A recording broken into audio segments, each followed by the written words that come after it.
Recuerdo que hace ya algunos años en la universidad llevé un curso de oratoria, técnicas de cómo hablar en público. Y uno de los puntos principales del esquema que enseñaba el catedrático en esa oportunidad era que todo discurso debe tener una base, una introducción, y en su punto culminante de pronto entonces se espera un desenlace.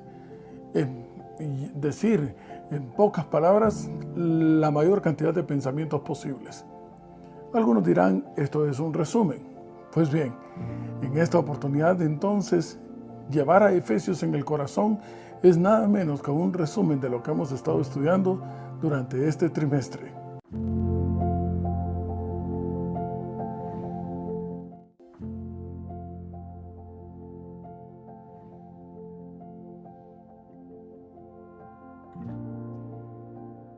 Y me encuentro buscando en el Nuevo Testamento, en el libro de Primera de Corintios, en el capítulo 9 y el verso 16.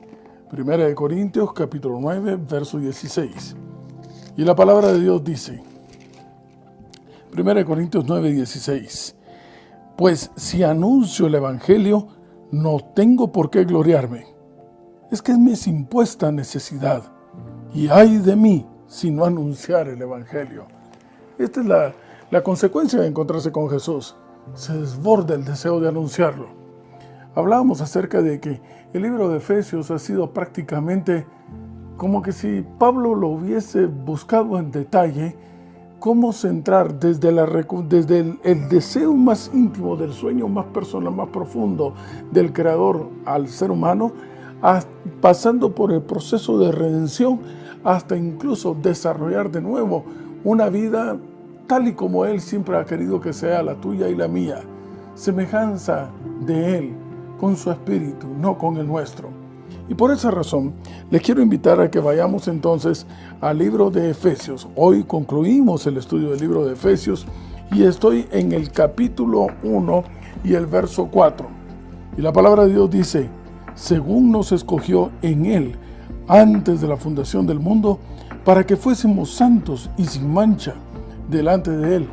Y es un punto interesante a aclarar, como lo decíamos al principio. Cuando Dios nos creó, no nos creó para que eventualmente nosotros llegáramos a ser santos. No, nos creó en esa condición. Nos escogió como criaturas en el cual, independientemente de la forma, lo más importante para Él era nuestro contenido interior. Por esa razón fue que fuimos hechos a imagen y semejanza suya. Se dio de sí mismo hacia nosotros. No nos inventó una manera de ser, nos dio su manera de ser. Y su manera de ser es santa y sin mancha. Así fuimos creados tú y yo en un principio. Luego se echó a perder cuando el hombre se separa y rompe esa relación íntima con Dios. Pero en un principio fuimos así, imagen y semejanza de Él, santos, sin mancha. La palabra de Dios dice entonces en el capítulo 2 y el verso 8 de Efesios, estoy tratando de hacer un resumen, dice el versículo, porque por gracia sois salvos por medio de la fe. Atendamos. En este punto ya ha sucedido la experiencia nefasta del capítulo 3 de Génesis. Es en el cual tanto el hombre como la mujer deciden romper la relación íntima con Dios. A esto se le llama pecado. A esa ruptura comienzan a morir, no porque fuese una pena a pagar, sino como una consecuencia de haberse desconectado de la fuente de la vida, que es el Señor, porque en nosotros mismos no hay esa vida. Entonces, el verso dice en el verso 8, pudimos haber sido dejados ahí, pero es que de tal manera nos amó, por gracia, porque nos dio algo que no merecemos. Somos entonces de nuevo salvos mediante la fe en quien siempre, atiéndase esto, siempre en la palabra de Dios, todo lo que se refiere a la fe, se refiere única y exclusivamente a la fe en Cristo Jesús, nuestro Salvador. Por la fe en Él. Esto, por supuesto, no nace de nosotros, sino que viene de aquel que nos amó de tal manera que dio a su Hijo unigénito. Es don de Dios, no por obras, porque nosotros por más que hagamos no podemos restituir ser imagen y semejanza del Creador. Y esto para que nadie diga gracias a mí, sino que todo es para la honra y gloria del Señor. Una vez efectuado este plan de salvación, en el cual ya no vivimos nosotros, quizás entonces el resumen del capítulo 2 de Efesios lo podríamos circunscribir en el libro de Gálatas, en el capítulo 2 y el verso 20. Ese texto que usamos constantemente. Con Cristo estoy juntamente crucificado. Ya no vivo yo, vive Jesús en mí. Ahora bien, en el capítulo 3 de Efesios, y si vamos al verso 6, la palabra de Dios dice en el capítulo 3 y el verso 6: a los gentiles también son coherederos y miembros del mismo cuerpo, copartícipes de la promesa en Cristo Jesús por medio del Evangelio. Recuerdo que en este texto también hablábamos acerca de la verdadera interpretación de la visión que recibe Pedro y que se encuentra registrada en Hechos capítulo 10. Esa que equivocadamente se ha anunciado que es una autorización para que comamos cualquier cosa que se nos antoje. Pero no. La verdadera interpretación, y que lo dice el mismo capítulo 10 de Hechos, es de que este evangelio, este mensaje de salvación es específicamente para todo aquel que lo quiera aceptar. No para un grupo en específico, ni siquiera por aquellos que tienen un mayor patrimonio o porque sean pobres. Es absolutamente para toda criatura, y todos somos criaturas. No todos hijos, pero sí todos somos criaturas. Y todas las criaturas tienen la posibilidad de convertirse de nuevo en hijos de Dios. Este mensaje, anunciar que Jesús es la única opción de salvación, que dejándole entrar a nuestra vida, que Él desaloje por completo el espíritu del mal, para que su Espíritu Santo nos inunde por dentro, es la única puerta para poder volver a ser llamados hijos de Él. Y la palabra de Dios dice entonces que una vez realizado esta experiencia, este milagro, y que es para todos sin ninguna discriminación. Bueno, yo tengo que hacer una pausa aquí y tengo que decir, bendito y alabado sea el nombre de Dios, porque en ningún momento me puedo ser discriminado, ni por raza, ni por color, ni por nacionalidad, absolutamente por nada. Vino específicamente por mí, vino específicamente por ti. Es que no es colectivo. La salvación es una experiencia individual, personal, entre Dios y yo, entre Dios y tú. Ahora bien, el capítulo 4, para mí, el versículo 13 encerraría en un alto porcentaje este resumen. Dice el verso 13, hasta que todos lleguemos a la unidad de la fe en Cristo y del conocimiento del Hijo de Dios, una relación íntima con Él, a un varón perfecto. Momento, aclaremos el punto. Fuimos creados a imagen y semejanza de Él, perdimos esa condición.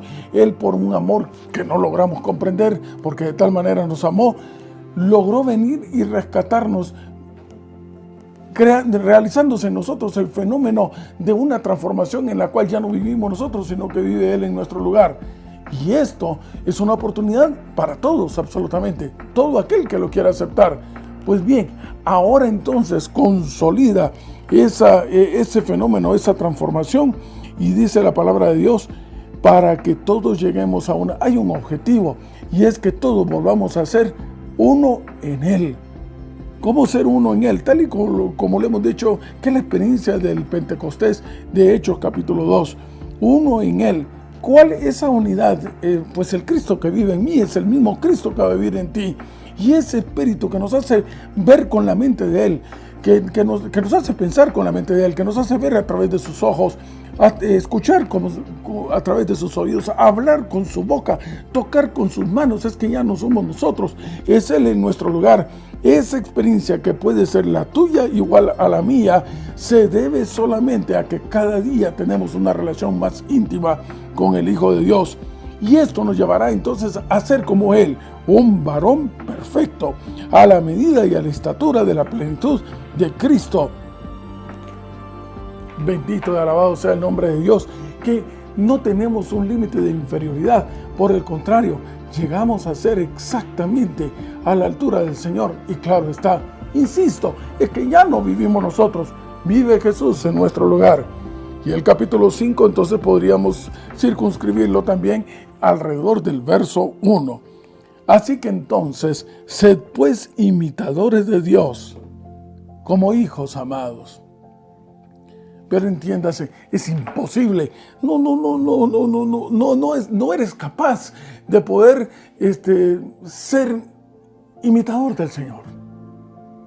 ¿Recuerdas el verso? No por nuestras obras. No es posible, que somos pecadores.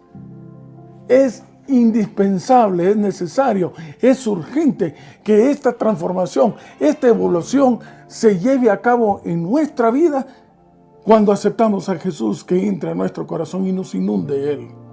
Entonces, no nosotros, Él en nosotros seremos imitadores. Iremos tras los pasos de Él, andaremos como Él anduvo, pensaremos como Él piensa. El que dice que le conoce, guarda sus mandamientos, y guardar sus mandamientos implica, en otras palabras, tener su manera de ser. Capítulo 6. El capítulo 6, desde mi punto de vista, lo podríamos resumir utilizando dos versos. El primero de ellos es el verso 11. Vestidos de toda la armadura de Dios. Y claro, ya estamos entonces en la condición de ser considerados santos e hijos de Él, pero hay un enemigo que quiere de nuevo volverte a ti a la posición de ser desconocido por el reino de los cielos, de que ya no seas un ciudadano del reino de los cielos. Pero hay una salida, hay una posibilidad, y es una posibilidad invencible, y es cuando nuestra relación con el Señor, vestirnos, implica que nos armemos absolutamente de todas las características de Él. Insisto, entre menos vivamos nosotros y más se desenvuelva el Espíritu del Señor entre nosotros, podremos estar firmes contra las acechanzas del diablo. Eso dice el verso 11. Finalmente, entonces, en el verso 18, aclararemos un punto. Una vez en esta condición, apreciados amigos y hermanos, oremos en todo tiempo. El vocablo oración es mantener una comunicación abierta, constante, sin pausas, todo el tiempo con el Señor, con nuestro Salvador. Oremos en todo tiempo, con súplica en el Espíritu, velando en ello con toda perseverancia y súplica por todos los santos. Y esto es lo que hace una comunidad, una familia. El llamarnos hermanos no debe ser simplemente un título honorífico, no debe ser simplemente un hábito superficial. Dentro de la profundidad de la experiencia de un Jesús en mí, cuando te decimos hermano, es porque realmente somos hijos del mismo papá. Es porque en verdad corre por nuestras venas el mismo Espíritu, la sangre del Hijo de Dios, esa sangre que nos ha logrado redimir de en medio del pecado. Y es en esa unidad y con la dedicación de ser una sola familia, una sola congregación, que el Señor vendrá por nosotros. Él viene por un cuerpo, aquel que guarda los mandamientos de Dios y tiene la fe de Jesús. Y ese pueblo en el que tú y yo hemos sido llamados a estar, volverá a casa. Sí, hacia allá vamos, con la esperanza segura de que de nuevo el cielo y el universo entero nos reconocerán como la corona de la creación de un magnífico e incomparable Dios, uno que nos ama de una forma que no logramos comprender. ¿No te parece extraordinario? Seremos reconocidos por el universo como hijos de Dios.